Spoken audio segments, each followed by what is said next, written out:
అందరికీ నమస్కారం. గీతాంజలి గారు చనిపోవడం నిజంగా చాలా బాధాకరం. ఆవిడ ఆత్మకు శాంతి కలగాలని కోరుకుంటూ ఉన్నాను. నిజంగా ఇది ఆత్మహత్య కాదు, ఖచ్చితంగా Telugu Desam party, Janasena, social media చేసిన హత్య.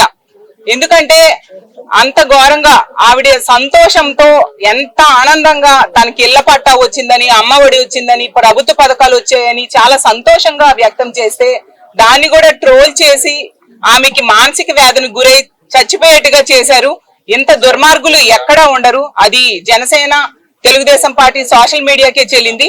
ఎంత ఘోరం అంటే చనిపోయాక కూడా వాళ్ళ తెలుగుదేశం పార్టీ అఫీషియల్ వెబ్సైట్ లో పెడుతూ ఉన్నారు. చూడండి, చదివి వినిపిస్తాను. రాష్ట్ర ప్రజలందరూ కూడా తెలుసుకోండి, ముఖ్యంగా మహిళలు తెలుసుకోండి, తెలుగుదేశం పార్టీ ఎంత దిగజారిపోయింది. చనిపోయిన వాళ్ళకు కూడా ఆత్మకి శాంతి లేకుండా ఏ విధంగా చేస్తున్నారు మన మహిళలందరూ తెలుసుకోవాల్సిన అవసరం ఉంది.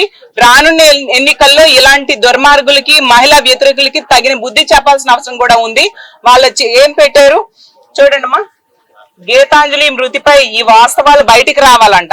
ఏంటి, ఆ అమ్మ ఆమెను ప్రతిరోజు Tadepalli YCP social media office కి ఎందుకు రప్పించేవారట. ఆవిడ అసలు సాధారణ గృహిణి, ఆవిడ ఎందుకు సోషల్ మీడియా ఆఫీస్ కు వస్తుంది? అలాగే ఆమె బ్యాంక్ ఖాతాలో ఎందుకు వైసీపీ వాళ్ళు డబ్బులు వేస్తున్నారంట.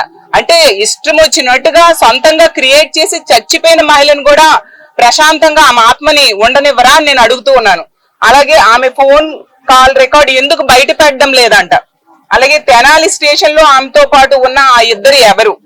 Tenali railway station CCTV footage ఎందుకు బయట పెట్టడం లేదా? అంటే తెలుగుదేశం పార్టీ అఫీషియల్ గా పోస్ట్ చేసింది. చచ్చిపోయిన మహిళను కూడా ఇంత దారుణంగా ట్రోల్ చేస్తూ ఉన్నారంటే వాళ్ళు ఎంత దుర్మార్గులో అర్థం చేసుకోవచ్చు. అసలు సోషల్ మీడియా మాఫియాగా తయారైపోయింది తెలుగుదేశం గాని జనసేన వీళ్ళ సోషల్ మీడియా. ఇంతవరకు ఏంటంటే ఎల్లో మీడియా అనేది ఎల్లో మీడియా మాఫియాగా తయారయ్యి చాలా ఇబ్బందులు పెడుతూ వాళ్ళకి నచ్చని వాళ్ళకి రకరకాలుగా ఇబ్బందులు పడుతూ ఆ మీడియా ద్వారా చాలా చెత్త కథనాలు రాస్తూ ఇబ్బంది పెట్టేవారు. ఇప్పుడు సోషల్ మీడియాను కూడా మాఫియాగా తయారు చేసేశారు. ఈ ఐటీడీపీ అనేది నిజంగా ఒక ఐసిస్ టీడీపీగా ఒక ఉగ్రవాద సంస్థగా ఈ లోకేష్ తయారు చేశాడు. అతనే దీన్ని నడుపుతున్నాడు. అంటే ఎంత మంది చనిపోయినా పర్వాలేదు, మీరు మాత్రం లబ్ధిదారులు తమ సంతోషాన్ని వ్యక్తం చేయొద్దు. ఒకవేళ వ్యక్తం చేస్తే మీ సంతోషాన్ని గనుక వ్యక్తం చేస్తే తెలుగుదేశం గాని జనసేన గాని సోషల్ మీడియా వాళ్ళకి ట్రోల్ చేస్తుంది.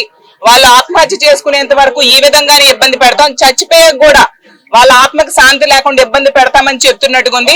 కాబట్టి ఆంధ్రప్రదేశ్ లోని మహిళా మనులందరికీ కూడా కోరుకునేది ఏంటంటే మీరు గ్రహించండి ఎవరు ఎలాంటి వాళ్ళు.